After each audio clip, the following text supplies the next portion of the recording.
este trabajo hacen parte también del Grupo de Investigación de Epidemiología y Salud Pública de la Facultad de Ciencias Agropecuarias de la Universidad de La Salle.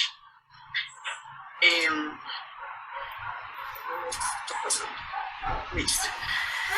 Esta investigación hace parte de un proyecto macro que es modelización de intervenciones de salud pública al brote de COVID-19 en Colombia. También hace parte de lo que presentó mi compañero en la ponencia pasada. Es un proyecto financiado por el MINTIC y la UNISALLE en el marco de la convocatoria de la licenciatón. Aprovechamos también y agradecemos a los pescadores artesanales que hicieron parte de esta investigación. La pandemia del COVID-19 entonces interrumpió los modos de vida, las cadenas de producción, el acceso de las personas a la alimentación y a los servicios básicos. En esa medida, entonces, los estados se vieron abocados a pensar y a diseñar medidas que disminuyeran la propagación del virus y que al mismo tiempo pudieran salvaguardar la vida de las personas.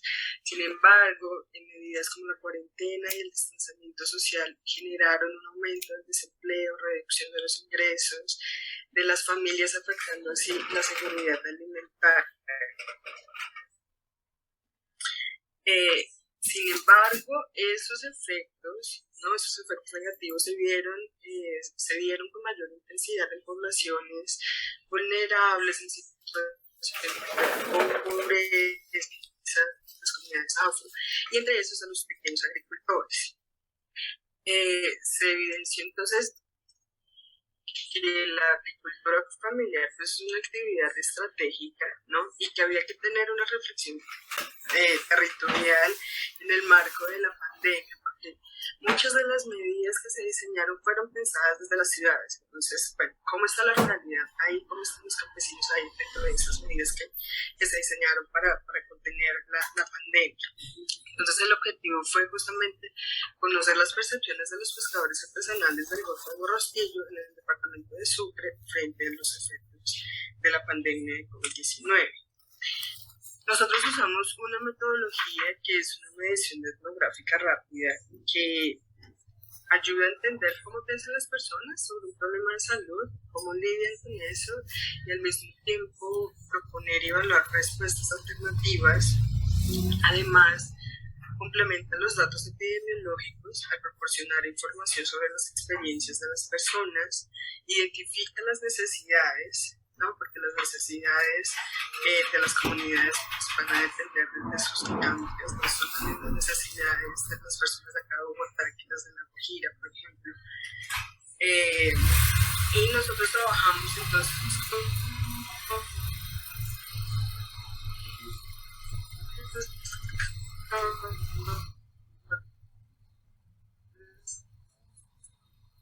el Golfo de Morrosquillo, en locales de asociación de pescadores, representantes gubernamentales, líderes comunales, etc. Esta metodología, en cooperación con el RIA, es un laboratorio de evaluación cualitativa, investigación cualitativa de la Universidad de Londres.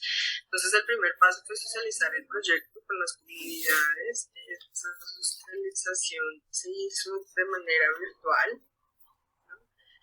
Entonces, tuvimos varias reuniones virtuales con los diferentes actores clave. Posteriormente se realizaron entrevistas telefónicas a los actores clave. Este rap sheet, que es una tabla que nos ayuda con la síntesis de las entrevistas que nosotros realizábamos.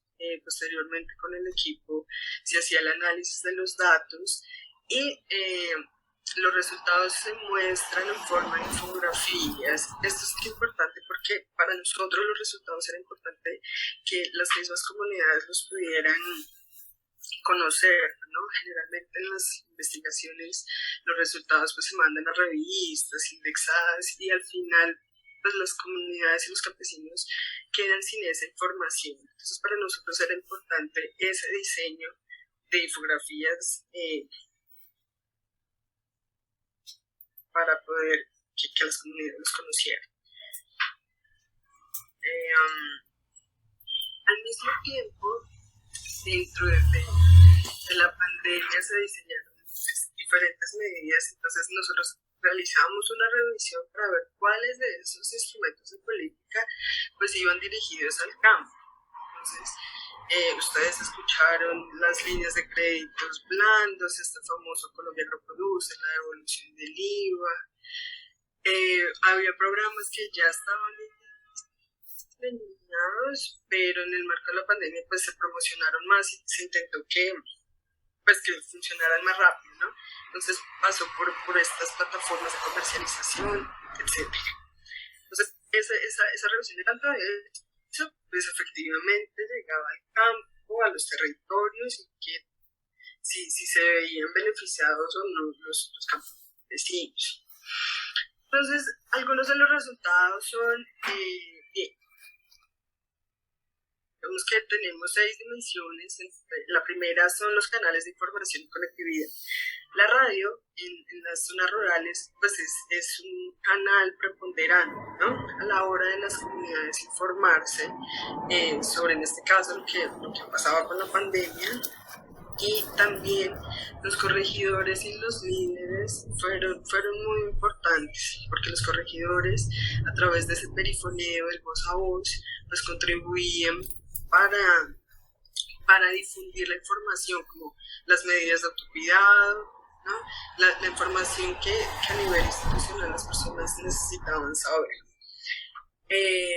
Bien, las redes sociales es un tema que está ligado con la conectividad, ¿no? Entonces muchas personas pues no tenían acceso porque no había internet. Y esta conectividad pues estuvo muy relacionada con la dificultad que los niños y las niñas tuvieron para recibir la educación. Los pescadores nos contaban que fue un tema supremamente difícil y que el acompañamiento de sus hijos para la educación virtual fue tremendamente engorroso por esa misma conectividad precaria. Por otro lado, entonces, las estrategias para evitar el contagio, efectivamente las personas conocían el autocuidado. Sin embargo, una de las ideas más difundidas por el gobierno nacional fue el lavado de manos, pero resulta que allá pues no hay agua potable y la disponibilidad de agua pues tampoco es 24/7, ¿no? Entonces llega 2 días, se va otro día o se van 2, entonces ahí es donde uno piensa, bueno, los instrumentos de política fueron diseñados pensando en las urbes, que generalmente hay agua, pero no en zonas rurales más distantes. En las relaciones interpersonales, definitivamente ese trabajo de cuidado no remunerado se hace con la mujer. Y también el autoconsumo fue muy importante porque los pescadores pues aumentaron el autoconsumo porque ellos decían que el aumento, por ejemplo, del pollo, de la carne, pues hubo un aumento de precio, entonces ellos no podían comprar. Entonces, por ejemplo, decían como, vea, hace 5 meses no pruebo pollo, entonces tenían, pues, afortunadamente para consumir. Entonces, ese tema del autoconsumo es muy importante a la hora de hablar y de pensar en seguridad alimentaria. Y también, dentro de esa dinámica, ellos hacían trueques con los vendedores de plátano, de arroz, ¿no? Entonces, ahí también colaboró pues en esa dinámica del autoconsumo. Por otro lado, los efectos en los sistemas de producción, pues el precio del pescado cayó a la mitad, ¿no? Entonces, por ende, pues disminuyó los ingresos de las familias de los pescadores. Hubo unas dificultades enormes de comercialización, habían cerca de 2 toneladas de pescado para el año pasado acopiado en Coveñas y se perdió casi todo porque a pesar de que había plataformas de comercialización, pues acceder a ellas era muy difícil, ¿no? Entonces acá nuevamente se piensa en mientras se ciudades las personas ponían la banderita roja en las calles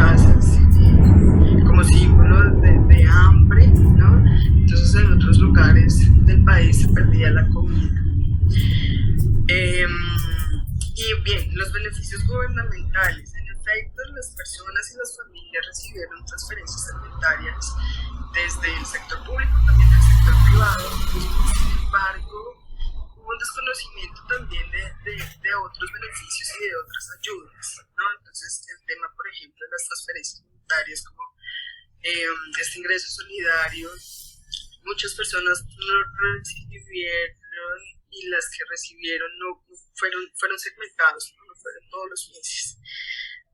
Con relación al acceso a los créditos, pues también nos dijeron, vean, son las mismas barreras de siempre. Si bien es cierto, sí, los intereses eran muy bajos, pero no podemos acceder. Entonces, hay algunos programas que están, pero siguen presentando las mismas barreras de siempre. Las propuestas entonces pasaron por fortalecer los canales institucionales, educación y capacitación, porque en este caso específico de los pescadores artesanales, pues la mayoría son personas mayores de 60 años, ¿no? Muchos no tenían un smartphone. Entonces, de nuevo, si se piensa en plataformas de comercialización digitales, pues tienen que estar acompañadas también de capacitación, ¿no? Y de todo el marco que eso acarrea. Al mismo tiempo, pensar en políticas diferenciadas, porque lo que ellos nos decían era, mire, hay programas para los lecheros, para los paperos, pero para nosotros no. Y no es una contingencia, por ejemplo, que nosotros vivamos una sola vez, porque ellos, por temas climáticos, también no pueden salir a faena. Entonces, en esa medida necesitan de políticas diferentes que atiendan las necesidades también diferenciadas de ellos. Y bueno, también por el control de precios, la inversión rural pasaron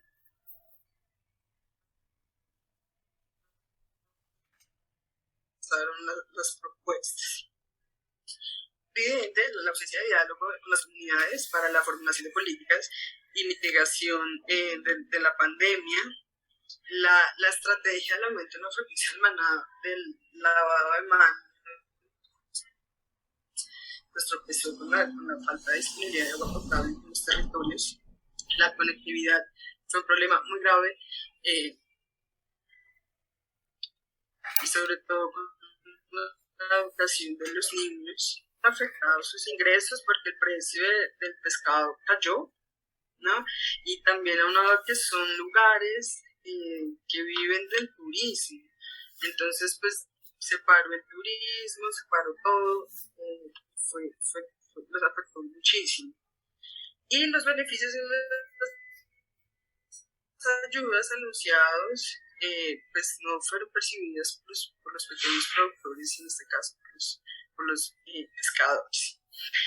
A modo de recomendaciones, entonces, es inexorable que exista diálogo entre el Estado, ¿no? Entre el gobierno y las comunidades para pensar las políticas, para pensar en los programas que atiendan las necesidades específicas de la población. Bueno, la conectividad del sector rural debe convertirse en una realidad junto con la capacitación de los campesinos. Es necesario que haya una combinación de instrumentos de política pública, ¿no? Entonces, vamos a pensar en créditos agropecuarios, pero también en transferencias monetarias, en compra de insumos, etcétera, que sea un plan integral y no medidas sueltas, ¿no? También en la implementación por parte de las entidades gubernamentales de mecanismos que garanticen que esos programas que se diseñan en efecto lleguen a los territorios, porque a veces se quedan a mitad de camino. Y por último, entonces, como muchos de estos problemas son estructurales, pensamos en que es también necesario implementar el punto 1 del Acuerdo de Paz, que es la reforma rural integral, que propone una política agropecuaria para solucionar problemas históricos del campo. El COVID al final lo único que hizo fue exacerbarlos. Entonces, bueno, ya tengo 15 minutos, muchas gracias. Yo dejo por acá. Mil gracias.